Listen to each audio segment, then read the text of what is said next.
Welcome to PUBG Playbook. In this episode we dive into the sometimes calm, sometimes extremely chaotic mid-game of PlayerUnknown's Battlegrounds. A lot of what happens between the 3rd and the 6th circle oftentimes depend on what area of the map the circles move towards. Some areas make for easy wide rotations, while others can force multiple teams through choke points in order to get into the newly revealed circle. To better explain this, let's look at what happened during the 3rd game of the semifinals at the PUBG Global Championship. With the 2nd circle popping in a very unusual southeastern position down towards Tower, teams were all rushing to try and claim a territory for themselves. But because the terrain only allowed for safe passage with vehicles in 2 separate locations, it made for a very chaotic traffic jam where multiple teams lost players. This is why choke points are normally avoided by most teams, but unfortunately sometimes the game has its way of forcing you through them anyway. Another term which when set can make any top tier PUBG team shake their pants is hard shifts. The concept is simple. A hard shift is a newly popped circle that shifts the area of play to any corner of the previous circle, hence hard shifting towards the edge of the previous circle. Teams have different ways of dealing with tough circle shifts, but one rule of thumb that works quite often is that if you want to avoid conflict and you're caught on the wrong side of the circle, you want to rotate to the far end of the new circle, meaning all the way around the edge of the previous circle, and sometimes even taking a bit of blue damage along the way.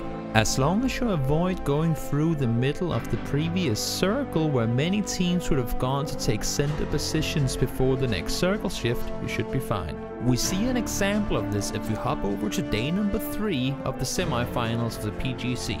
A Freak of Freaks Fatal find themselves on the southern side of the 2nd circle, hoping that the next one will move south towards them.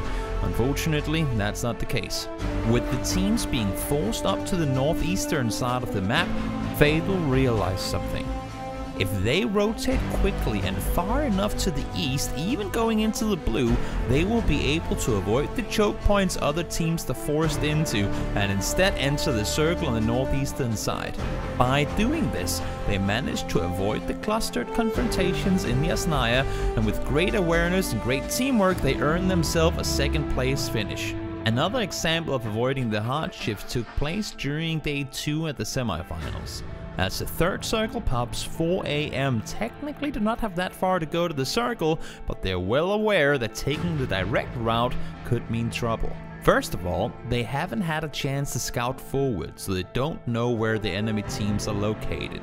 Second of all, the terrain they would be driving through would involve crossing over a mountain, which would not only take time but also leave them vulnerable while driving uphill with limited speed.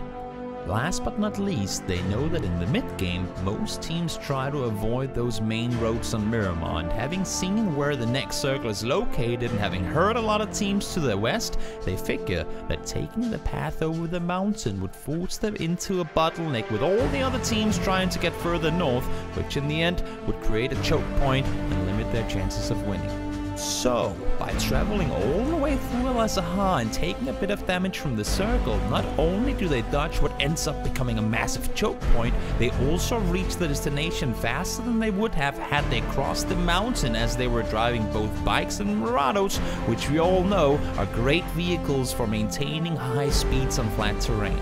In the end, they finish in a 3rd place with 8 kills, good enough for a total of 13 points, while all the other teams taking that mountain path earlier, well, they end up dying outside the top 8. Now, I'm not saying that you have to rotate all the way around the map every time you find yourself on the wrong side of a circle shift, but if you're the type of team that prioritizes having some space to move around and not be squeezed in between enemy teams, look for options that allow for you to rotate to the opposite side of the circle, as that will oftentimes be the area with the fewest enemies around. See you all next week, where we hop into the firefights of the PUBG Global Championship Grand Finals to find out what it takes to close out a game and bring home those juicy chicken dinners. I'm Toby, and thanks for watching PUBG Playbook.